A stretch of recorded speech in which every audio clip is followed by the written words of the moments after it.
This episode of Lex Out Loud is brought to you by my patrons, readers, and listeners. If you'd like to learn how to support this podcast, visit lexstarwalker.com/support.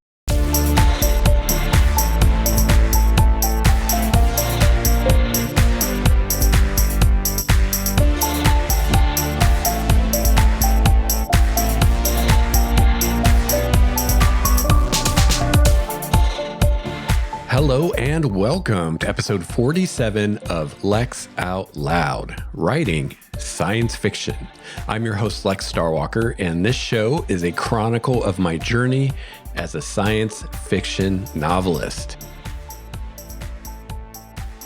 Welcome back to the show, everyone. Welcome to season 3, starting a new season of the show. Really happy about that. And welcome to year 2022 for those of you who are listening as this comes out. To those in the future, welcome to whatever year you're in. So I hope everyone had a great holiday season and everyone is having a good new year so far. So for all you longtime listeners who've been with me before, welcome back. Hope you had a nice break. I know I did. And we're gonna start a third season of this show. And for any new listeners, welcome aboard. Welcome to the show. So as I said at the top of the show, this is just a chronicle of my journey as a science fiction novelist. And this is the third season of the show. As I've been producing this show, I've been working on my second novel, my first science fiction novel.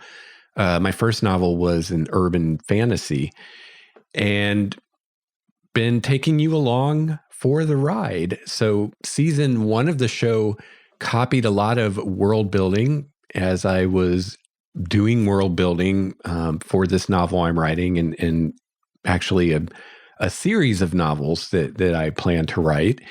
And then season 2 of the show was while I was writing the first draft of my second novel, which I finished in November of 2021. And so this season, I am again moving forward in this process and going to be editing the novel I just wrote and starting to write the next novel. So things have changed a lot for me in the past couple months, for all good changes. But just as I move forward with my writing and move forward with this book and start working on the next book, I'm becoming a lot busier. There's a lot more to do now than there was before, and due to that, I thought I would try something different with the show this season going forward, and we'll see how it works. Because I am a lot busier now than I was. I'm editing one book, going to be writing another book, plus doing all the other things involved with getting ready to look for an agent when this book is ready. I'm also doing a lot more with my blog now on my website at lexstarwalker.com, and starting to focus more on my online presence and platform. So all that stuff takes hours out of the day. I still want to do the show though. I really enjoy doing this show.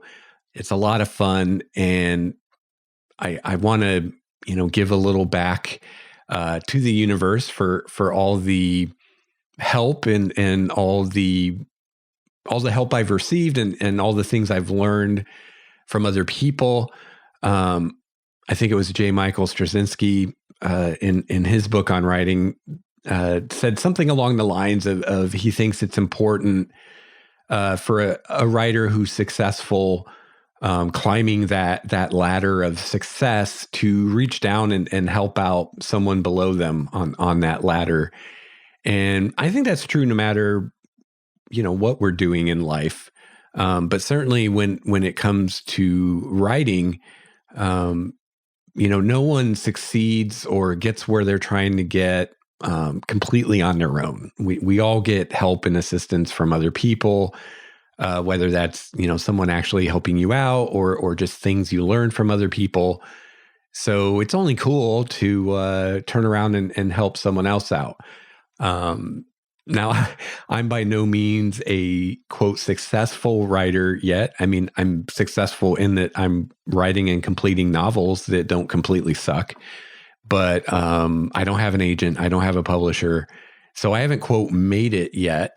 But that doesn't mean that it's too early to think about other people and how I might help out. So um, hopefully I can do some of that with this podcast. I don't really think I'm in a position right now to be a teacher of writing. I feel like that would be pretty pretentious of me to try to teach people how to write or how to write better. And that is something that sometimes I feel like I've gotten a little too close to on this show, even though my intent has always been just to share what I'm learning and what I'm thinking, not trying to say this is what you should do.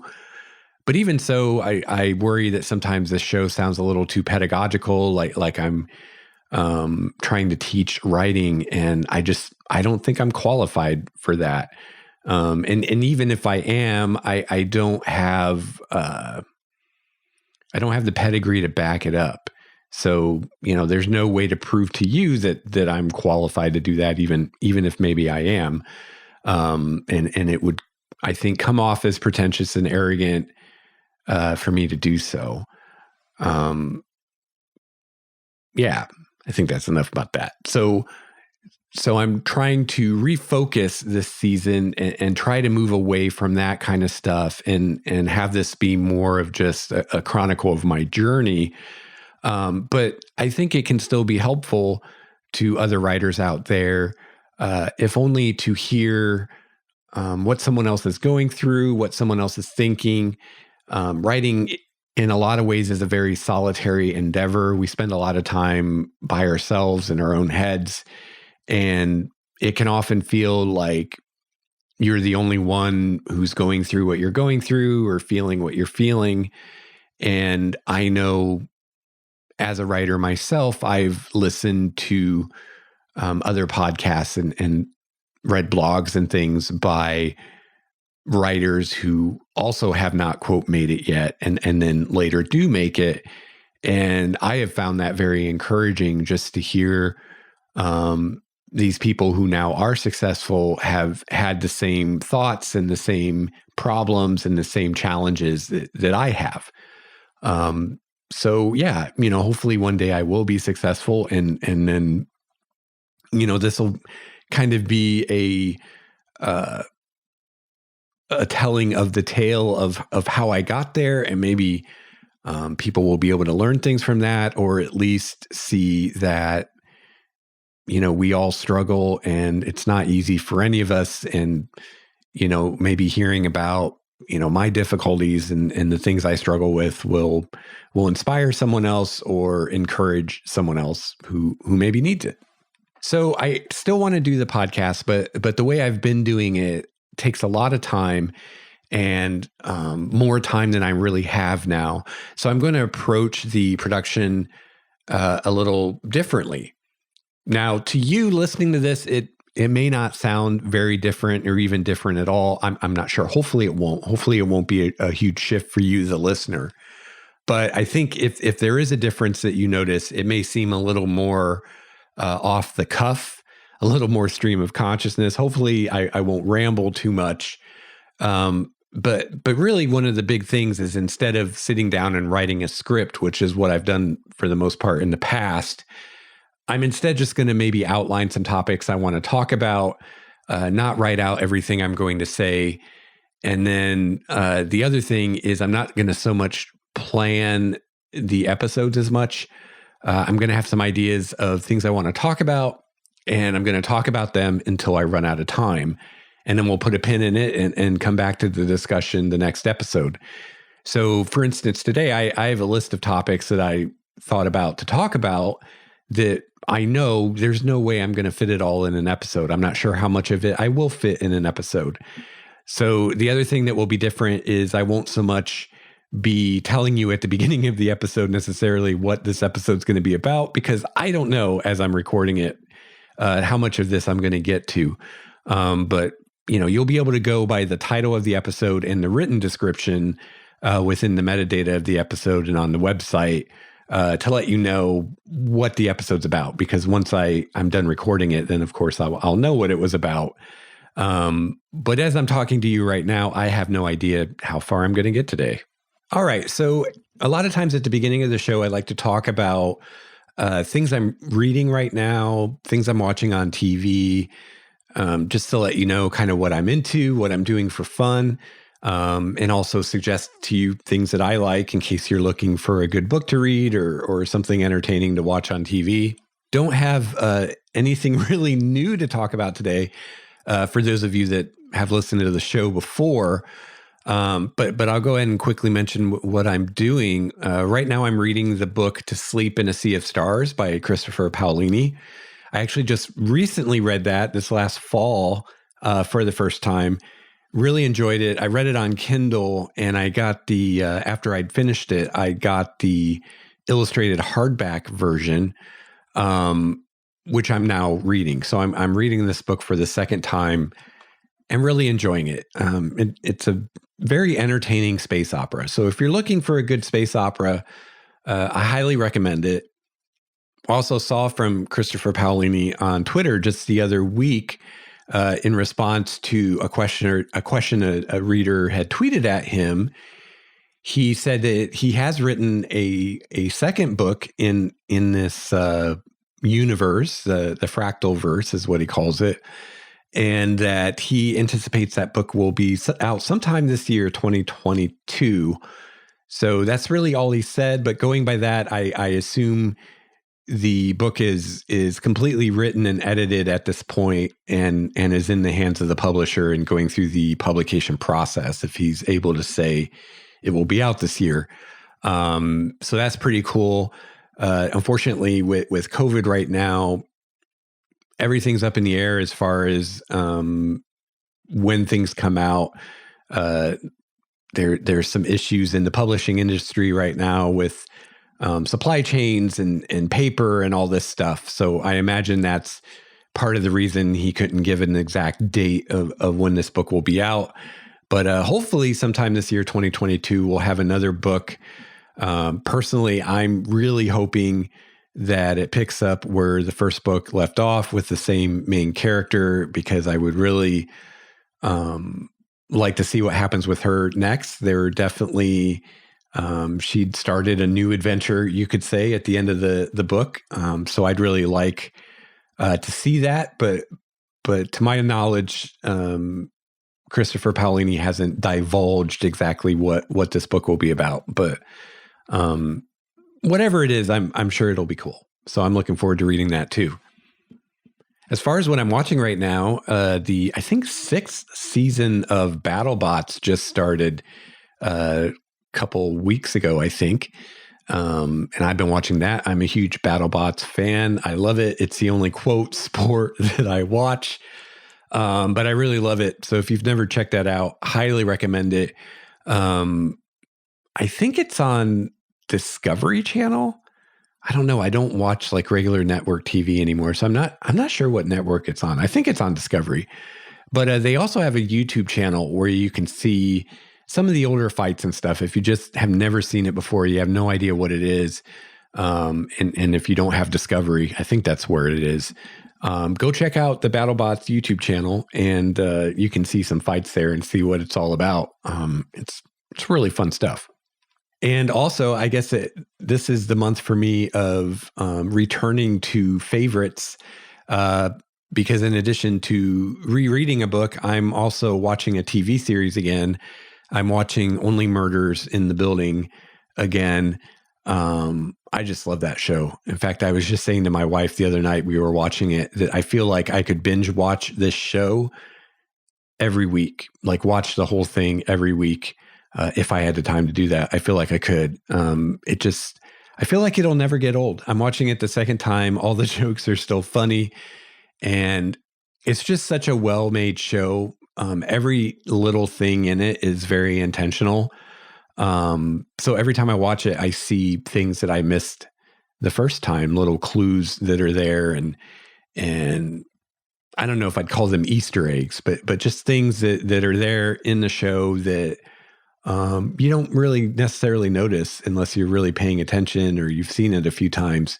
But everything that's there is there for a reason, and it's really cool. It's really well written, well produced, well acted. It's hilarious, interesting. It just checks all the boxes for me. So really love that show. And that's a show on Hulu. So if you have Hulu, check it out. All right. So that's that kind of stuff. As far as what else I'm doing, like I think I already mentioned, I'm blogging again. So it'd been a while since I'd written much on my blog. Used to, I wrote on gaming topics, tabletop RPGs mostly. But now I'm focusing more on writing related topics. So you can check that out at lexstarwalker.com/blog. In recent weeks, I've been doing a series of articles talking about my writing process and how it has evolved over these last two novels and continues to evolve. I've talked about that a bit here and there on this show, but I go into more detail in the blog than I have on the show about it. And it's also all in one place where on the show, I'll mention it here and there. But this is all in one spot. As of recording this, I believe I've written 3 articles in the series, and there's going to be at least 4. Every time I think I know how many there's going to be, I come up with more to talk about. So right now I'm thinking, originally I thought there was going to be, originally I thought it was going to be 1 article, and then I thought it would be 2, and then I thought it would be 3, and now I'm thinking it will be 4. It'll be at least 4. But yeah, I'm having a lot of fun with that, and I have approached the 2 novels I've written now quite differently. And, if you want to talk about the spectrum between a discovery writer and an outliner or a planner, I think is a better term. I've been in different points along that spectrum with both of the books. The first book, I was more on the outliner planner side of the spectrum. The second book, I was more on the discovery writer side of the spectrum. But with both of those books, I wasn't completely one or the other. And I talk about this more in the blog, but I really find it hard to believe and don't think that there are many, if any, writers out there that are completely a discovery writer or completely a planner. I think a lot of us, most of us, maybe all of us do some of both, just to different degrees. So I think to a large degree for a lot of writers, that dichotomy is artificial. It's not a real thing. It is more of a spectrum, and it is more, I think it even better than a spectrum. It's a better way to think about it is discovery writing and planning are just 2 different tool sets. But most of us, I think as writers, are using tools from both of those tool sets. There's no reason to limit yourself to one. There's nothing really to be gained by limiting yourself to one. And as I think they often said on Mythbusters, you want to use the best tool for the job, whatever that tool is. So to try to say, I'm only going to use the discovery writer toolbox and I'm never going to use any tools from the planner toolbox is just kind of silly. So I really doubt that very many successful writers actually do that. Even ones that are self-described discovery writers or outliners or planners, I think if you really drill down into their writing process, you would find that they are using tools from both those sets, just to varying degrees at different times in the process. But yeah, I talk about that more in the blog, so you can check that out. So I have started editing book 1, which this is the book. I wish I had a good title for it. One of these days, I'm going to have to break down and title the thing. Right now, I guess the closest thing to a title I have is Cylinder City 1. Kind of my running title for the series is the Cylinder City Saga, which is not to say that will actually be the title of the series. I'm not sure if I even like that title. It's, in my mind, it's more of a placeholder, just something to call it. So I think of this book as Cylinder City 1 just because It's the first book in the series, even though as of now, the actual Cylinder City is the 7th one that's been built. So that's not confusing at all. But I think if I had a book called Cylinder City 7 that was the first book in a series called the Cylinder City Saga, that would be even more confusing. So I don't know. For me, titles are usually about the last thing I do with a book. Now, Dawn of Endless Night, my last book, was different. I had a title for that from the beginning, I think, just because it came to me and I really liked it and it fit. And also that book, I did approach more of an outliner / planner. So I knew going into it what the story was going to be, how it was going to end, what some of the themes of the book were going to be. So, it was easier to have a title for it from the beginning. This book I've approached a bit more from a discovery point of view. I did know pretty early into it what some of the main themes would be, and that did end up being the case. But I usually think of theme as something that is addressed later in the writing process and later drafts, and honestly isn't something I've focused on much yet. So I haven't really spent any time thinking about the title until I'm in a later draft and I'm solid on what the themes are, because that might affect what I want the title to be. I might want the title to reference the main theme or themes of the book in some way.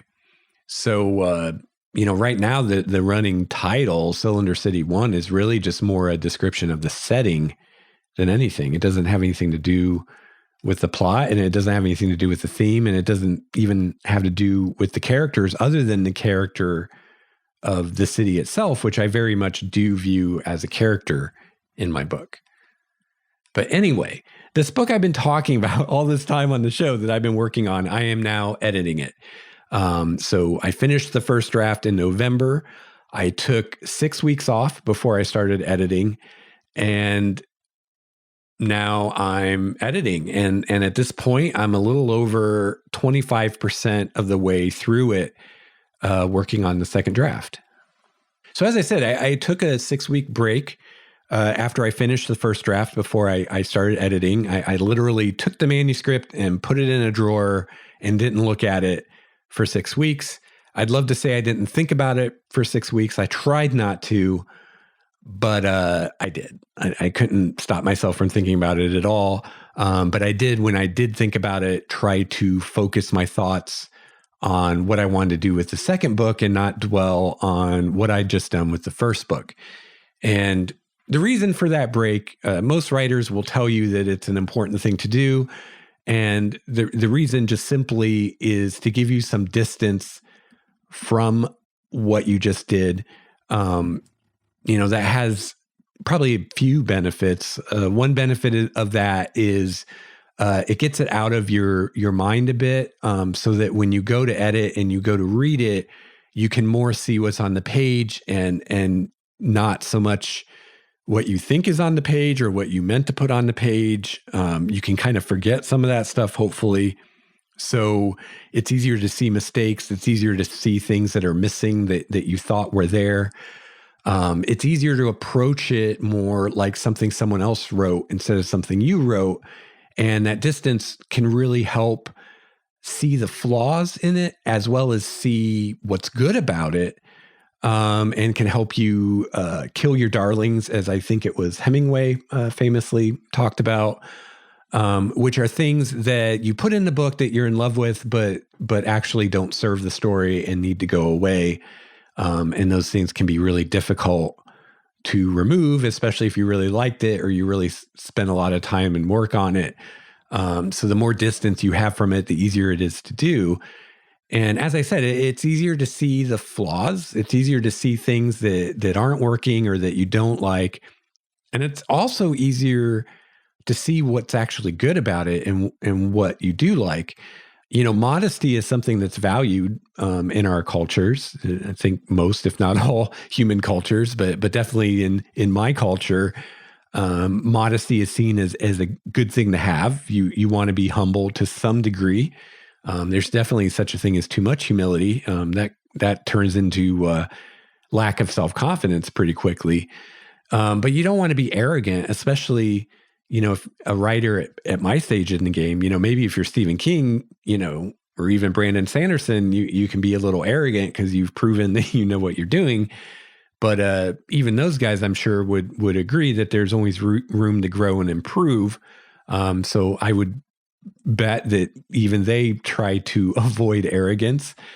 But especially for someone like me, where I'm at, it would be really foolish to be arrogant and think that I'm awesome and I have nothing to learn, because that's definitely not true. I have a lot to learn. And the more open I am to learning, the better chances I have of being as good of a writer as I can, and the better chances I have of getting published. So, humbleness, what's the word? Humility, those are good things.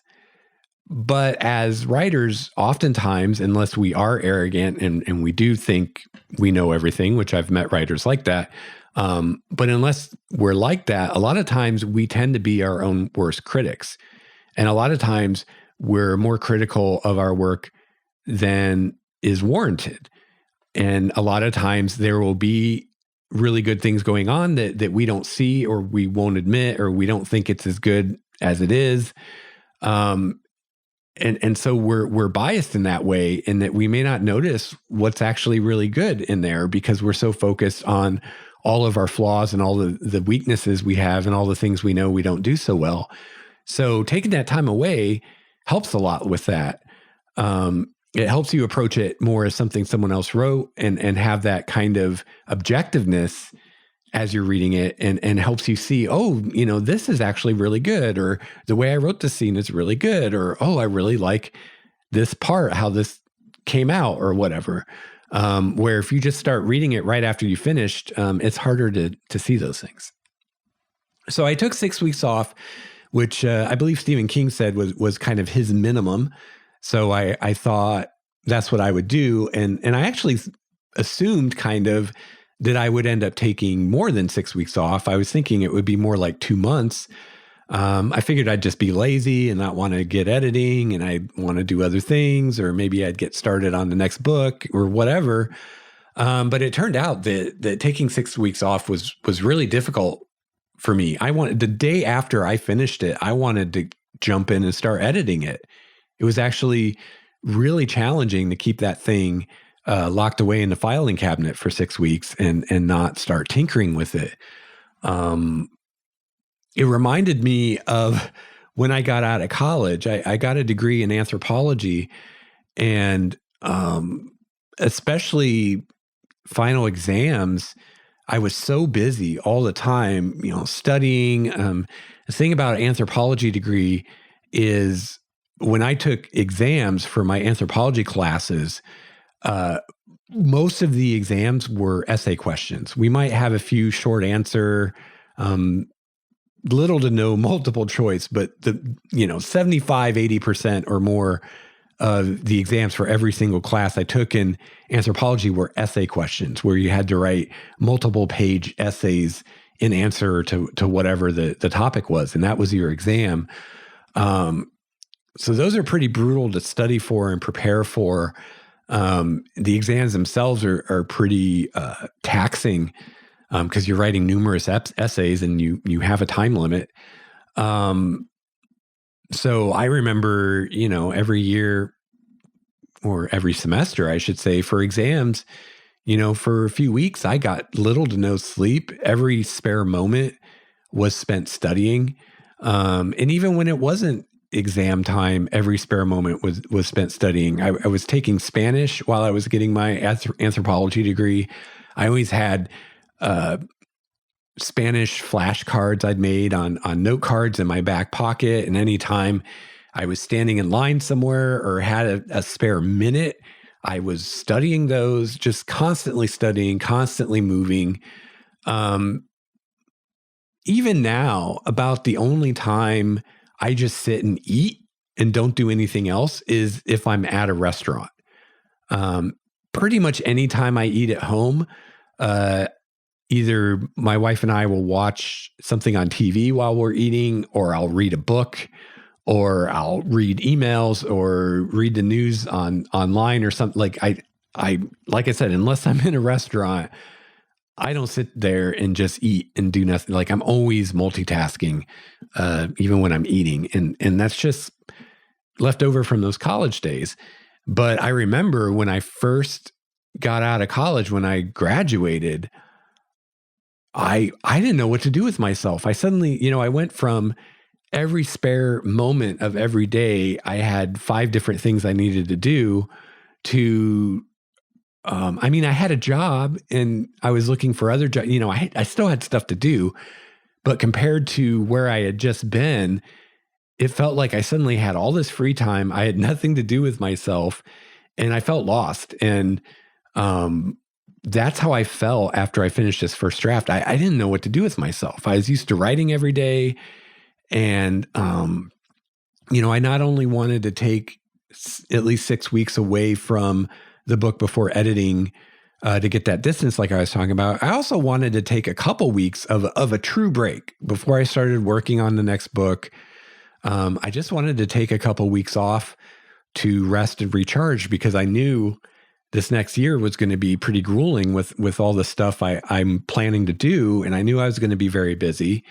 So I thought it would, it'd be good for my psychological and physical health to take some honest time off. And it was really difficult to do. And I really, I couldn't stop thinking about it. So even the next day, I was thinking about the next book. I just tried to limit it and tried to do other things and relax and things like that. But yeah, it kind of surprised me how difficult it was just to take a break. And part of it was also, I've talked a lot about on this show about my daily writing goal. And I'd built this really great habit that I was being very consistent with. And I think part of myself was a little afraid of taking a break from that and losing the ability to do that. So that was part of it too, I think. Another reason I think it was hard to take that break, though, specifically when it comes to waiting to edit on the book, was I was really wondering how good is this book I just wrote? When you're in the trenches writing the first draft, especially when you do it like I do, where you don't stop to edit along the way, which is really what I recommend. That's how you finish a novel, by the way. Tends to, this isn't true for everyone, I'm sure, but tends to people who stop and edit as they're writing their first draft and edit as they go, either never finish the novel, have a really hard time finishing the novel, or it takes them a long time to finish the novel. That's very common when you hear that. And in fact, usually it seems like if you hear someone talk about they have a novel they've never finished or they've been working on for a crazy amount of time, they're revising as they go. So that's a real problem. So for most of us, I think it's best to just write that first draft and do not allow yourself to edit until you finish the first draft. And like I said, after that, take a break. And then you can edit. But until then, you're not allowed to edit. So that's the way I approached it. And so I hadn't been editing as I went. I've just been writing it. And like I said, when you're in the trenches writing that first draft, you can't really see the forest for the trees, So I was really wondering, I've written this thing. I've got 110,000 words. How good is it? Is it any good? Is it great? Is it terrible? I don't really know until I go and read it myself in its entirety. And I really, really wanted to do that. And that made it difficult too, to wait 6 weeks. Recently I spoke with someone on Twitter and they were talking about how they found editing difficult. And my thing was, for me, the worst part was the waiting until I edited it, because I wanted to know if it was any good or not. At least now I'm editing it. I'm a quarter of the way through and I have a feel for how good this thing is and how I did. But for that 6 weeks, I didn't really know. So that I was very impatient to see how I'd done. So it feels really good to be editing now after that break. And so far, I'm really happy with it. There've definitely been problems I've had to fix. There's been some really cringe stuff in there here and there. But overall, I'm really happy with what I've seen so far.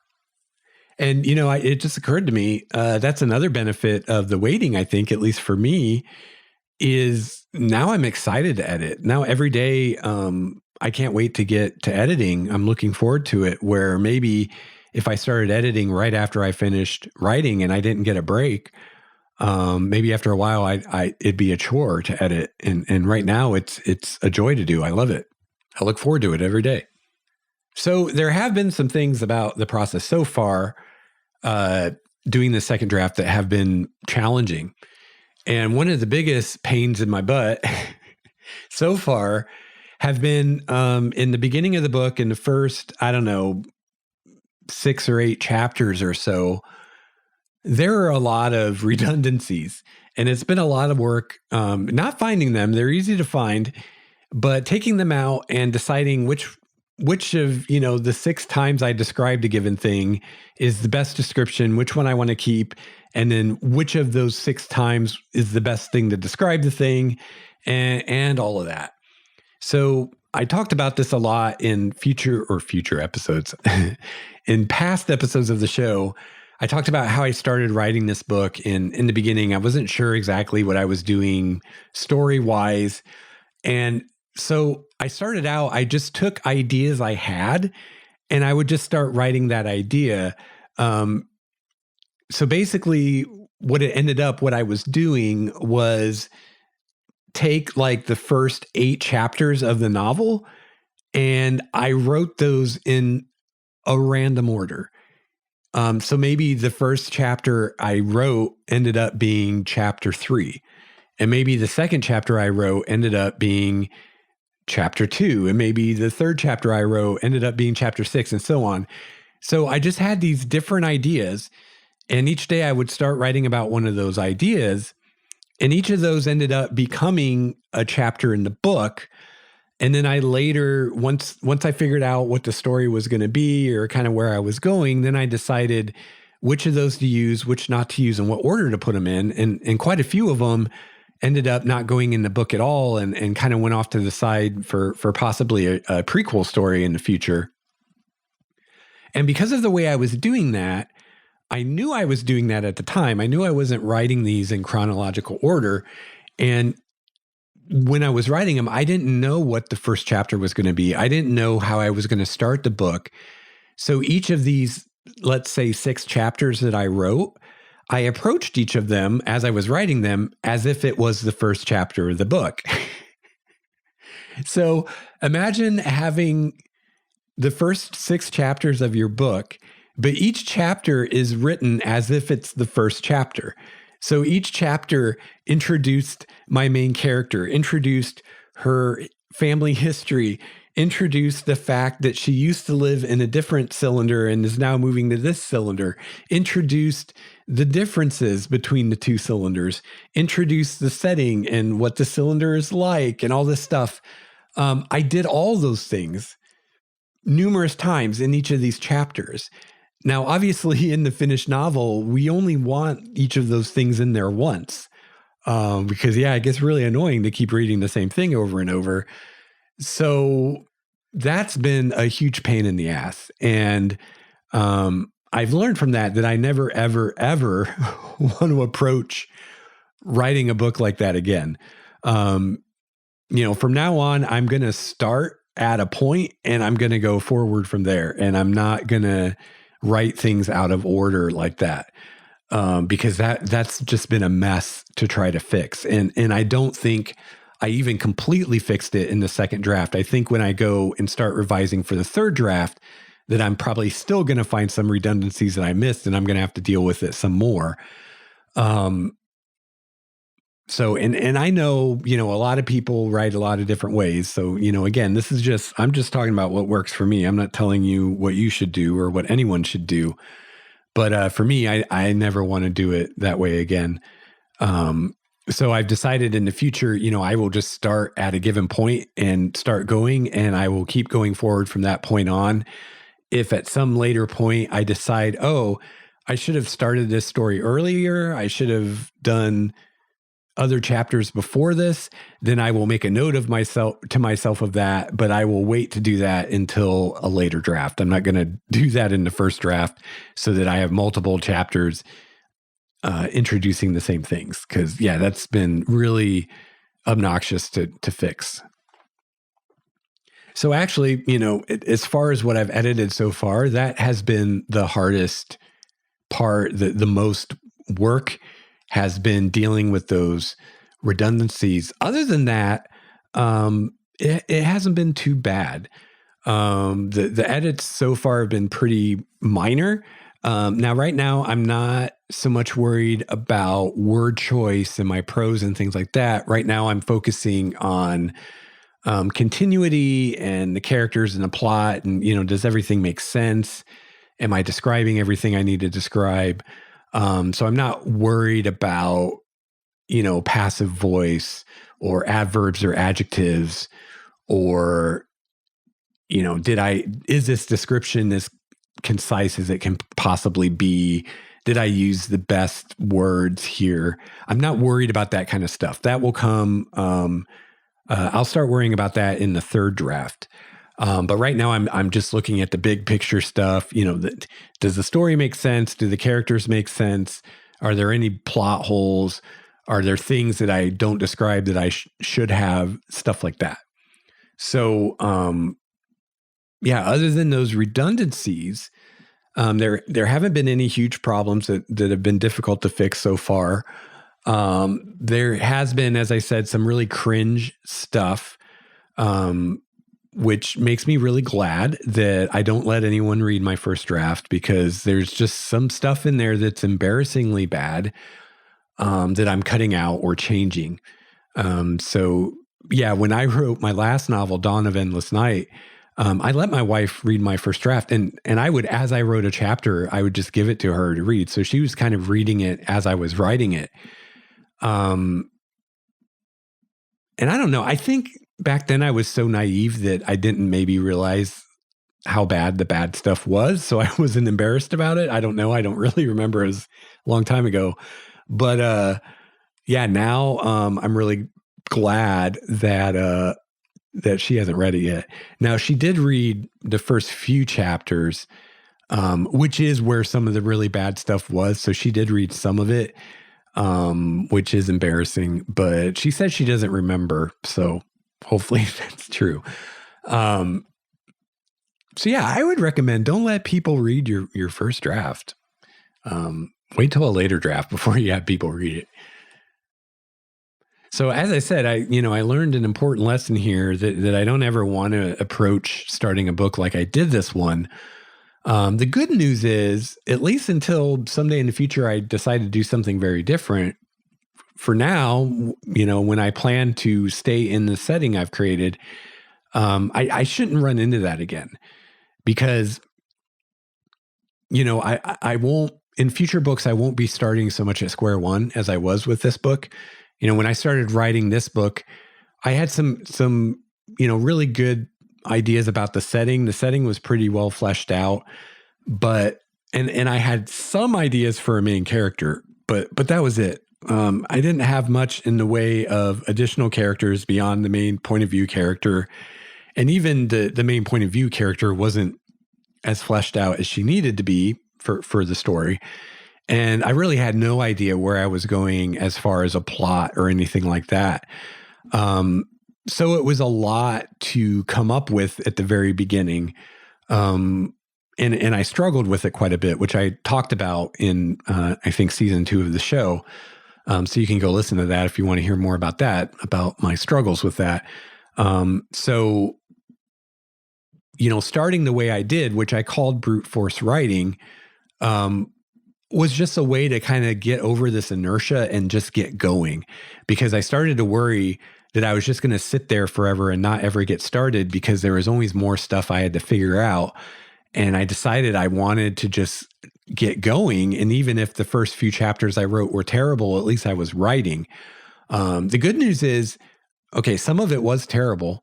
I just, yesterday I cut a whole 5 pages out of a chapter, like just cut it out. It was so bad. I didn't even rewrite it. I just completely took it out, and it will never again see the light of day.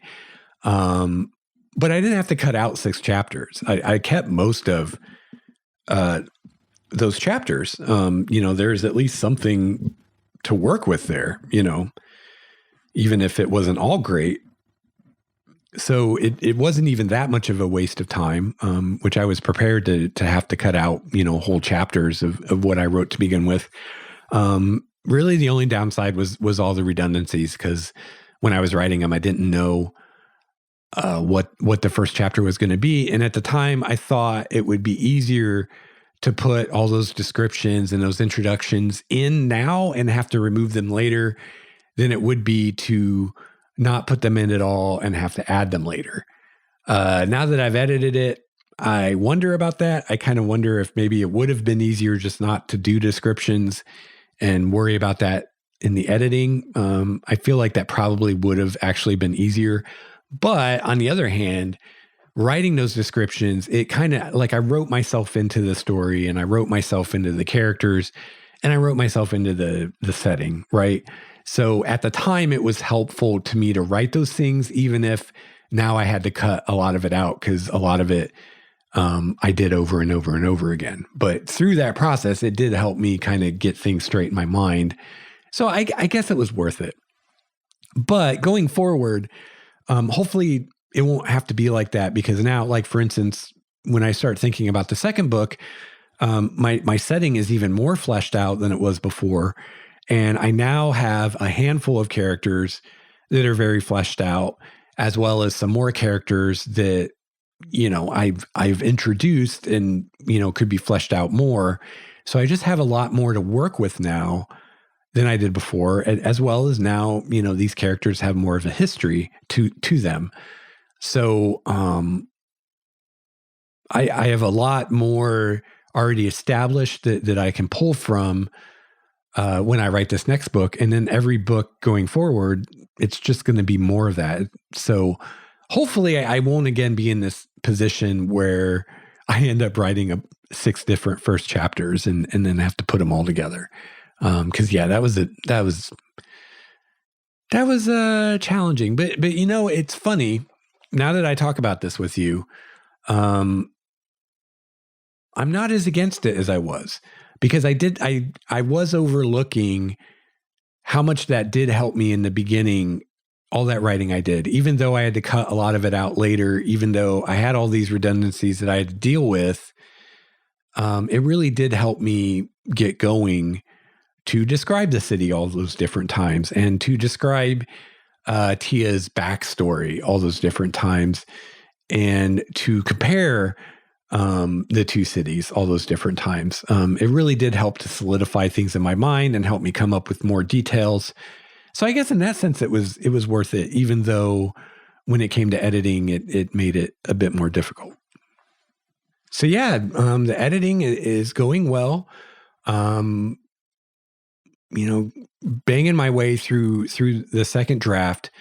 It's been 4 days. I've spent 4 days editing, and I'm a quarter of the way through. So if I can keep that rate going, it'll only take me 16 days to do the second draft. Now, well, it'll be a little longer than that, because what I've been doing, if you're curious how I'm actually doing this, is I printed out the manuscript. So I printed it out very similar to how I would print it out to submit to an agent or an editor. It's double spaced, all that stuff. And so it's formatted like I would format to submit it.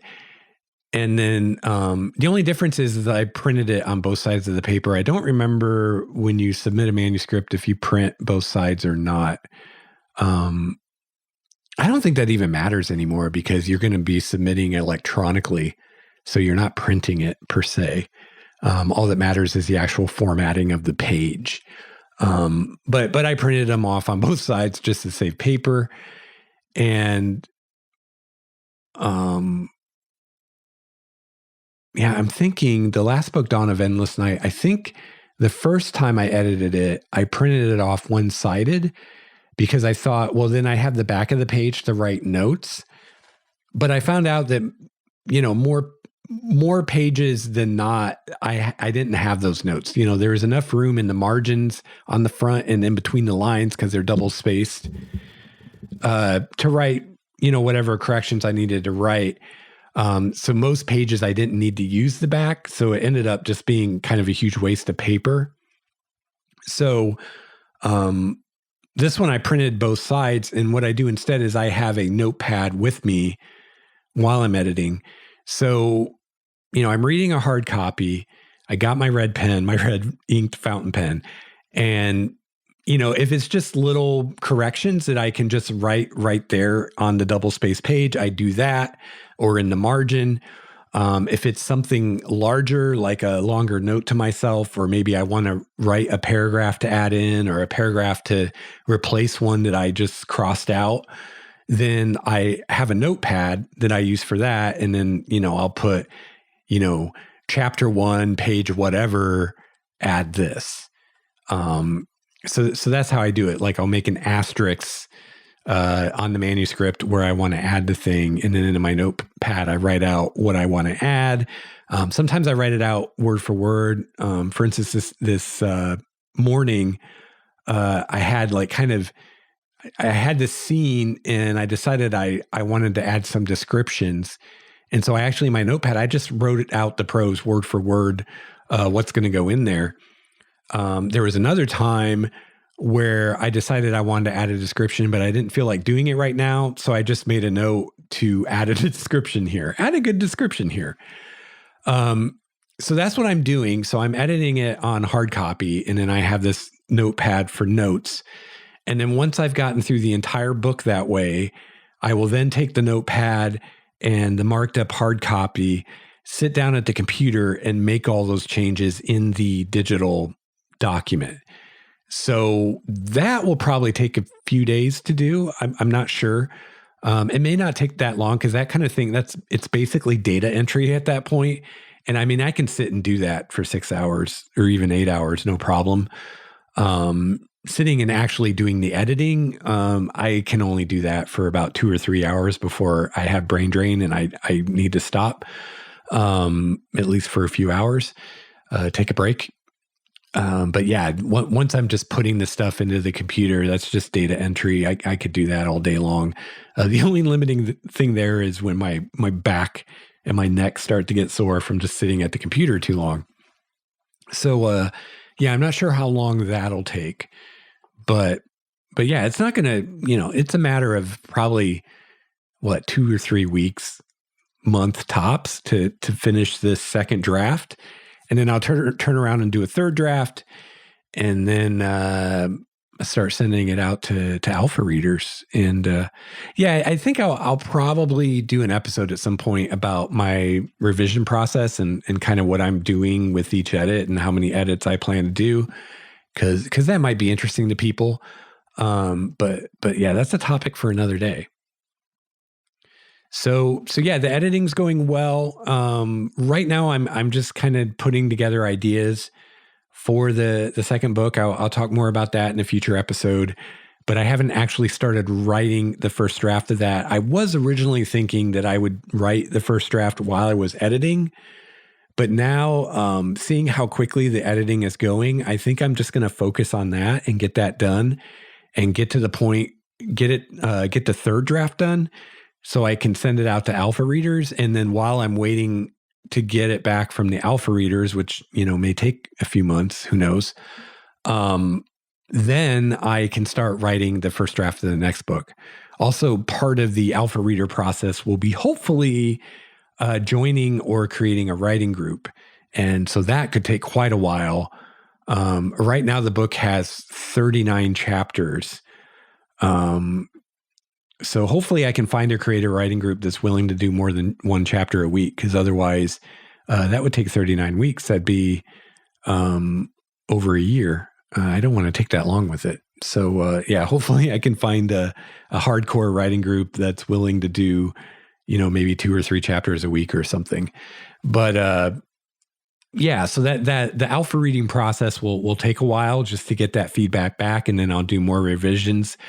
So that seems like the perfect time to do the first draft of the next book. I know Brandon Sanderson has said he usually allows 6 months to get feedback from all his alpha readers. So, if that's what it takes, that's how long it took me to write the first draft of this book. So if it takes 6 months to workshop it with a writing group and get feedback from other alpha readers, then that should be enough time for me to finish up the first draft of the next book. And then I'll get this back and finish editing it. And then once I can start querying agents with it, then I can start editing the second book. So yeah, the train is rolling, and it's just going to keep rolling from now on, hopefully constantly picking up momentum. So that is more than enough for today. Really appreciate you joining me today. And I'll continue to talk about all of this next week. If you enjoy this show, if you want to help me out and support what I'm doing, you can become a patron of the show. There are also other ways that you can help me out. I have a support page, likestarwalker.com/support, where you can find out all the different things you can do to help me out. Some of them don't even cost you any money. Really appreciate everybody that helps out. If you'd like to reach me, you can email me at lexoutloudpodcast@gmail.com. You can follow me on Twitter at LexStarWalker, and you can call my voicemail 951-465-5391. Finally, please join our community on Discord. You can get in touch with me there and hang out with other writers and other listeners of the show. And we have a lot of fun in there, and it's always fun to hang out with other writers. So thank you again so much for listening. I'll be back soon with another episode. And until then, keep writing.